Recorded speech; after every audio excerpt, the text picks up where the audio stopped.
What's going on, guys, gals, non binary pals? Artisan Kane here with another TPL Season 2 Team Build preview. This week, we are going up against Angel, coach of the San Diego Charizardites. Angel's got a really bulky team, a really strong team, uh, a team that gets really difficult to take down. So we're going to have to work around some hurdles. And the team that we're facing consists of Toxapex, Charizard, Quillfish, Morpeko, Corsola, Noivern, and Drapion. So right off the back, we see the Toxapex there. That huge, bulky Watermon that is very, very difficult to take down. We also notice multiple poison mons, which means that we can definitely see something like a T-Spikes. I wouldn't be too surprised if we saw T-Spikes. That also means that we've got multiple ground weaknesses on his team. So that's something we want to try to exploit. Talking about hazards, also, we've got Corsola on the team that can set up rocks. Speaking of Corsola, we've got the Corsola Toxapex duo can be really annoying to deal with. Two of the most bulky mons, the most utilized mons in the past several months here with this new generation that came out. That Galarian Corsola version is very difficult to deal with if it has a strength sap.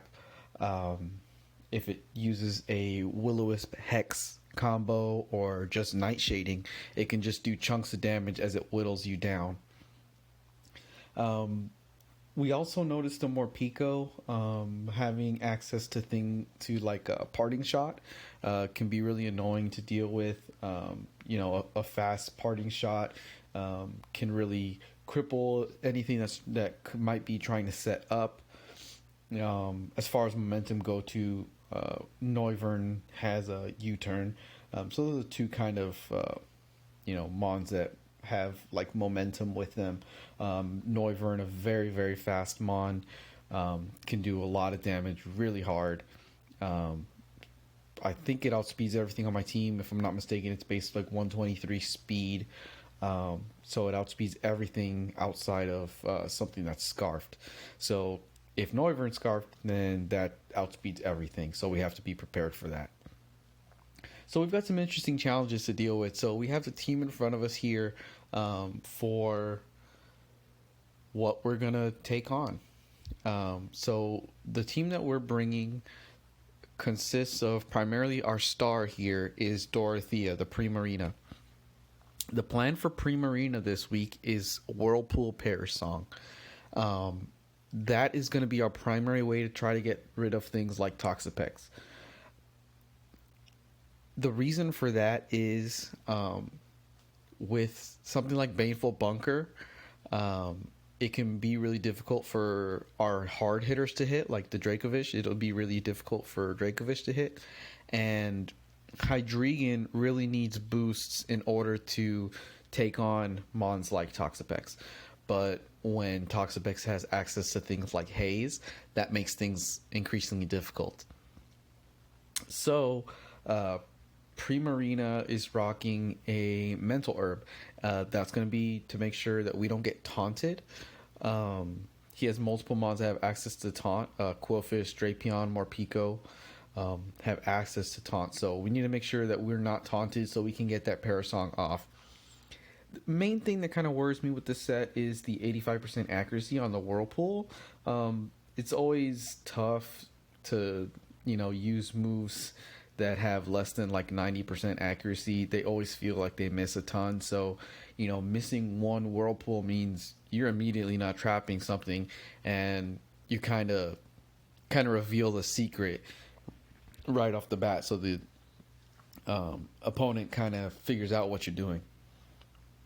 The important thing is if we can Whirlpool the Toxapex, that means it can't switch out. That means it can't regenerate. No regenerator is perfect. And then obviously the Parasong means if we trap it, the regen is not happening, and then the Parasong means it'll die in 3 turns. Because Toxapex is a really passive mon, usually like Recover, Haze, Scald, Toxic, sometimes a Baneful Bunker.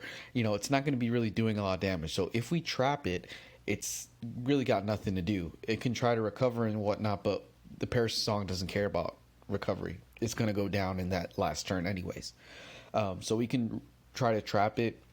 We can get rid of other bulky threats too if we're able to later in the game. But this is our primary way to get around Toxapex.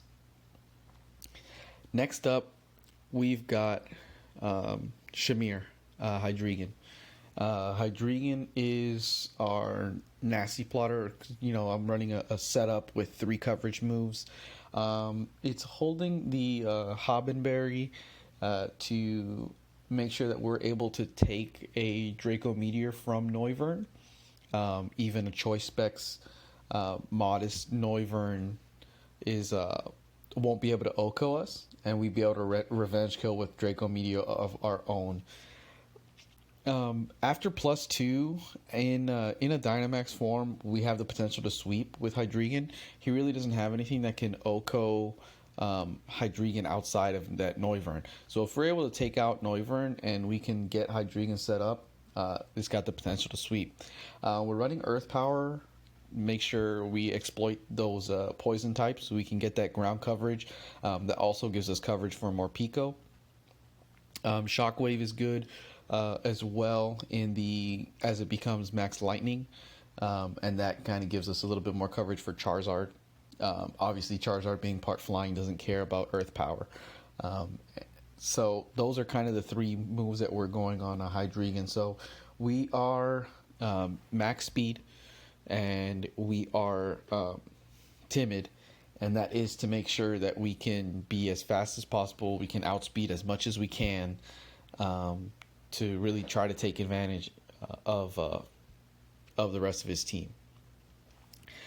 I was considering running Choice Scarf a lot for Shamir, the Hydreigon, but I decided against it because I think this mon can really shine with the Scarf, and that is Vanillix. Vanillix with the Choice Scarf with Freeze Dry has the potential to really, really destroy his team. It basically 2-hit KOs everything outside of Galarian Corsola. Nothing really takes a Freeze Dry easily. So that is really, really good for us. Even something, I mean, even if Noivern's in, Noivern has access to stuff like Flamethrower and whatnot. It's not going to do enough damage to take Vanillix out. Vanillix has decent bulk, so we'll be able to take hits like that and then be able to do what we got to do. So that's something I'm really, really excited about doing. Late game Choice Scarf Blizzards are nice, but the Freeze Dry is there mainly again for the Pex, Quillfish, and then obviously the things like the Noivern aren't gonna appreciate it either. And Charizard taking the neutral ice damage isn't gonna like any of those moves either. So I think Vanillix has the potential to shine this week also. Next up is Hilda the Dracovish. We are actually running a Life Orb set this week. I was considering Choice Band for a while, but I like the ability to switch up moves, especially since we're running something like Psychic Fang. Psychic Fang we don't want to be locked into if a Draco or a Drapion comes in. But the problem with Life Orb is that it becomes super clear after the first move what item it is we're holding. He's probably going to be able to figure out that we're not Scarf based on if Vanillix comes out early. And Vanillix, if he can figure out the speed tier of Vanillix being faster than it should be, that'll be revealed. So he'll know Dracovish isn't Scarfed. But he could probably also assume something like Choice Band. So if he thinks we're like locked into a move or something, that can be good for us. Dracovish also baits in it either baits in like the Toxapex, or it can actually also bait in the Quillfish, since Quillfish has access to Intimidate, and the -1 on the attack is really annoying. But what we can do is we can try to take advantage and double switch. If we have any chance to get Dracovish in, I'm probably immediately just double switching. That's where we can bring in something like the Primarina, and try to trap something or whatnot. That's a really good advantage to try to set up. So we are running obviously the broken move, the Vicious Rend. We're running that, and then we're running Outrage and EQ. EQ is kind of again just to round out the team. We want something that'll hit Drapion a little bit harder. If we're like curse bodied, for example, from Corsola, if we're like curse bodied and we can't use Rend, something like that, it's good to have access to another move that we can use to hit a lot of his team hard. Next up is Lorenz or Tentacruel. So we're running AV Tentacruel this week. Max speed Jolly. Primary reason for the Assault Vest is to make sure that we hardwall Charizard. Now, with the speed tiers of everything, we actually speed tie with Charizard if he is Jolly also. And I know he's aware of that in his prep. It's going to be pretty obvious. So he may or may not expect the full speed investment on Tentacruel. But having that speed investment is really cool, because if he, for whatever reason, isn't running max speed, timid on Charizard, then we can outspeed it, and we can get some knockoffs or waterfalls in. We're running Rapid Spin knockoff Infestation Waterfall. Waterfall for the stab, coverage, knockoff for a little bit more utility, removing some items, getting putting us at a little bit more of an advantage as far as crippling the opponent. And then Rapid Spin as far as hazard removal. Like we said, Corsola has access to rocks. I can definitely see rocks trying to go up at some point. And then T-Spikes, if T-Spikes does go up at any point, just switching Tentacruel in will get rid of them. So we're actually running max defense AV. Now the reason for that is because he has a lot of physical attackers on his team. Drapion and like Morpeko can be are generally physical attackers. And on top of that, he's actually run physical Charizard before. So we don't want to stay in 100% on a Charizard if we don't already know that it's special. If it is a physical variance, that might be a little bit more difficult for us to deal with. So we have to be aware of that when we're switching in. Obviously, so like I said, we're running Infestation. Now, the reason for the Infestation is we've got a secondary trapper. So we've got Dorothea, who's setting up the Whirlpool Parasong, but now we've got another trapper with the Infestation.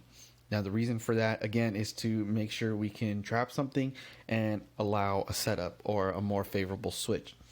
So if we can trap something that we like the Corsola, for example, and bring in Hydreigon, that'll put us in a really good position to get Hydreigon nasty plotted up and get us going. Again, Corsola is another mon similar to Toxapex in that it usually has passive damage that it deals with. A lot of walls do. So even if it Will-O-Wisps us or something, it doesn't matter. Even if it tries to do some Nightshade damage to us, obviously Hydreigon and Dynamax won't matter. So we want to trap in stuff like Corsola, even the Drapion, to allow Hydreigon to come in and then set up to be able to sweep. After that nasty plot, we're in a really good position to at least do decent chunk damage to his team. And then finally, we're running another bulky variant of Arcanine. We're running the Bulky Pup. intimidate lefties. The recovery of the Morning Sun worked really well in our last match. Gives us a lot more longevity, allows us to switch in on some of these physical attackers, especially after the Intimidate. And in lieu of Toxic, this week we're running Will-O-Wisp, and that's to really cripple his physical Mons also, which a lot of his team doesn't really care for. That extra chip damage of the burn is huge, and also the reduced attack stat is awesome. So we're not running any speed on Arcanine this week. We're putting it all in defense, all in HP. That way we can be as bulky as possible. Obviously, Arcanine won't really care for the special attackers, like the Noivern. This is not really something that Arcanine's built to deal with. But for the most part, the rest of his team, it can deal with pretty well. Even Mons like Quillfish, it can deal with pretty well. So that is our team going into week 4 of season 2. So I'm really excited for this matchup. Doing a lot of prep, a lot of calculations. I know Angel is prepping really hard. He's a very serious player. Definitely knows his stuff. So I am very excited to play him here in week 4 of the TPL season 2. Thanks, guys.